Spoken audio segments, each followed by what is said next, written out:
कोण म्हणतं नवऱ्याला बायकोचं दुःख कळत नाही? त्याला सगळं कळतं. बायको फक्त दुसऱ्याची असायला हवी.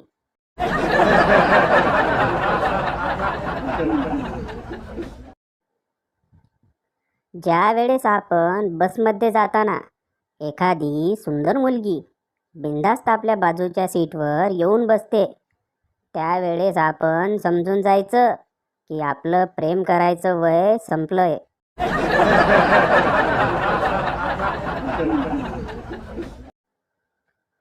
विवाहित व्यक्तीच्या प्रेमात पडणं हे एसटी चालवण्यासारखं असतं. कितीही प्रवास केला तरी ती तुमच्या मालकीची होत नाही.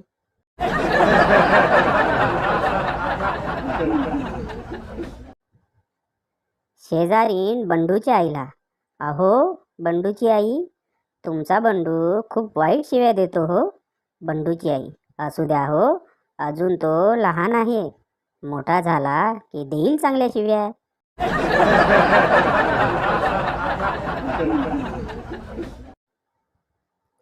जावई भांडे घासतो म्हणजे तो देव माणूस, आणि आपला पोरगा सुनबाईला जरा मदत करतो म्हणजे तो बैल.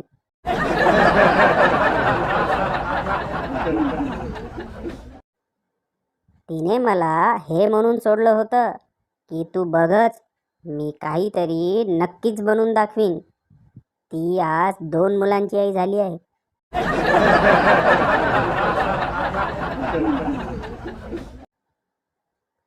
काही मित्रांचं बोलणं ऐकून मनातून आवाज येतो की हा शिव्या खाल्ल्याशिवाय गप्प बसणार नाही.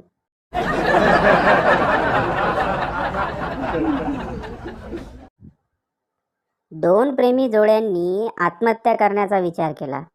मुलाने अगोदर उडी मारली, मुलीने डोळे बंद केले आणि परत जायला लागली. तेवढ्यात मुलाने पॅराशूट उघडले आणि म्हणाला, मला माहिती होतं चुडेल, तू नाही उडी मारणार.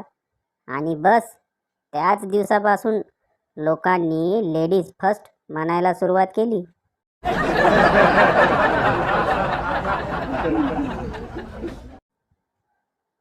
ह्या पृथ्वीवर सर्वात धैर्यवान मनुष्य तोच आहे जो साऊथ इंडियन चित्रपटांच्या हिंदी डबिंग गाणे पूर्ण ऐकतो आणि नंतर गुणगुणतो सुद्धा.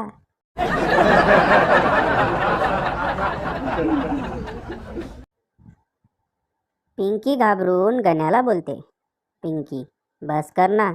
गण्या, काही नाही होणार. पिंकी, अरे बस कर ना, कोणी येईल. गण्या, नाही येणार कोणी, तू फक्त हात काढ आणि शांत बस.